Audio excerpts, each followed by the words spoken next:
So fifth point anaesthesia. Anaesthesia అంటే మనము local ఎనస్థీజియాలో చేయొచ్చు, లేకపోతే జనరల్ ఎనస్థీజియాలో చేయొచ్చు. ఇక్కడ జనరల్‌గా స్పైనల్ ఎనస్థీజియా ఉండదు. స్పైనల్ అంటే వెన్నుపూసకిచ్చే ఎనస్థీజియాలో గైనకోమాస్టియా సర్జరీ చేయలేము. బట్ లోకల్ ఎనస్థీజియా గానీ, జనరల్ ఎనస్థీజియా లోకల్‌లో యూజువల్‌గా గ్రేడ్ 1 గైనకోమాస్టియాలు చేయొచ్చు. ఇక్కడ కానీ మన దగ్గర మనం ఎక్కువగా we prefer general anaesthesia because it's very safe. Anaesthetist ఎప్పుడు పక్కన ఉంటారు. They will monitor. మీకు అసలు పెయిన్ తెలీదు. You will be in deep sleep. So ఇది సేఫ్ ప్రొసీజర్ అనమాట. And we can concentrate on the results. మేము ప్రాపర్గా సర్జరీ మీద కాన్సన్ట్రేట్ చేసి చేయగలుగుతాము. సో ఇది డెఫినెట్గా జనరల్ ఎనస్థీజియా ఈజ్ హెల్ప్ఫుల్. సో దీన్ని బట్టి కూడా ఎనస్థీజియా అంటే మత్తు, దాన్ని బట్టి కూడా మీకు price of surgery, cost of surgery change అవుతుంది. Sixth point medications. అంటే మీరు అడ్మిట్ అయినప్పటి నుంచి డిశ్చార్జ్ వరకు మనం యూజువల్గా ప్యాకేజ్ సిస్టంలో చేస్తాము. So where these drugs are include. అంటే మీకు ఇచ్చిన మెడిసిన్స్ డ్యూరింగ్ సర్జరీ అంటే అడ్మిట్ అయినప్పటి నుంచి డిశ్చార్జ్ అయ్యే వరకు కూడా మెడిసిన్స్ ఇంక్లూడెడ్ ఉంటాయి. డిశ్చార్జ్ మెడిసిన్స్ దీంట్లో ఉండవు, ఎక్కడ అవైలబుల్ ఉండదు. డిశ్చార్జ్ మెడికేషన్స్ మీరే పర్చేస్ చేసుకోవాల్సి ఉంటుంది. Next is seventh facility. మీరు ఎక్కడ ఏ హాస్పిటల్లో చేయించుకుంటున్నారు, వాళ్ళకున్న ఇన్ఫ్రాస్ట్రక్చర్ ఏంటి, వాళ్ళు ఎన్న సేఫ్టీ ప్రోటోకాల్స్ వాడుతున్నారు, ఎంత డీసెంట్గా ఉంది, మీకు ఏ రూమ్ ప్రొవైడ్ చేస్తున్నారు, దీన్ని బట్టి కూడా కొంత వేరియేషన్స్ ఉంటాయి. And the most important eighth point ఏంటంటే ఫాలో అప్. ఇది చాలా ఇంపార్టెంట్. ఇది ఎందుకు ఇంపార్టెంట్ అంటే మీరు దీనికి గైనకోమాస్టియా సర్జరీకి సంబంధించి యూజువల్గా మేము 3rd day, 10th day, 1 month, 3 monthsకి రమ్మని చెప్తాం.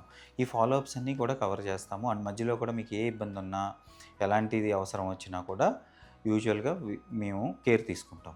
అండ్ మా టీం కూడా ఇప్పుడు కాంటాక్ట్లో ఉంటారు. ఈ ఫాలోఅప్ కూడా దీన్ని బట్టి కూడా మీకు ప్రైసెస్ డిఫరెన్షియేట్ అవుతాయి. యూజువల్గా మన సెట్టింగ్లో మనము గ్రేడ్ 1 అండ్ గ్రేడ్ 2కి అరౌండ్ 80,000 దాకా మనం ప్రైస్ చేసుకున్నమాట. గ్రేడ్ 3, గ్రేడ్ 4 అరౌండ్ 1 lakh దాకా అయ్యే అవకాశం ఉంటుంది. So 80 to 1 lakh is the price of gynaecomastia surgery at our centre presently. ఇప్పుడు అంటే జూన్ 2026 ఈ టైంలో ఇలా ఉన్నాయి. ఎస్, ఇప్పుడు యూజువల్గా ఏంటంటే జనరల్గా ప్రైజెస్ కొద్దిగా వేరీ అవుతున్నాయి బికాస్ ఆఫ్ మీకు అందరికీ తెలుసు due to the wars or whatever the prices, petrol hikes, ఇవన్నిటితో కూడా ప్రైజెస్ హైక్ అవుతూ వచ్చినాయి. సో మేము కూడా దాన్ని బట్టి బికాస్ మాకు కాస్ట్ పడుతుంది కాబట్టి అది మీకు ట్రాన్స్ఫర్ చేస్తూ వచ్చాం.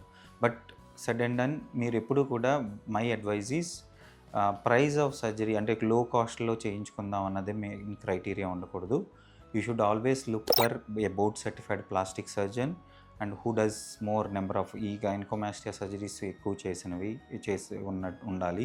వాళ్ళ రివ్యూస్ బాగుండాలి. వాళ్ళ ఫెసిలిటీని కంపల్సరీ విజిట్ చేయండి. ఎందుకంటే వాళ్ళ క్లినిక్ ఎలా ఉంది, వాళ్ళ ఫెసిలిటీస్ ఎలా ఉన్నాయో మీకు డెఫినెట్గా మీరు వెళ్ళగానే మీకు ఐడియా వస్తుంది. సో ఇవన్నీ చూసుకుని అప్పుడు చేయించుకోవాలి. ఎస్, ప్రైస్ డెఫినెట్గా is a factor, big factor, but it should be a last factor. మీరు మిగతా అన్నీ బాగున్నాయి అన్నప్పుడు then price will come. So ఇలా చేయించుకున్నప్పుడు ఏంటంటే రీడూ అంటే మళ్ళీ చేయించుకోవాల్సిన అవసరం రాదు. ఒక్కసి టైంలోనే మీ కాన్ఫిడెంట్గా you can get rid of your gynaecomastia. Hope this video is helpful. మీకు ఇలాగే గైనకోమాస్టియా మీద or any other cosmetic surgery మీద కానీ ఎనీ డౌట్స్ ఉన్నా కూడా you can DM us. Thank you.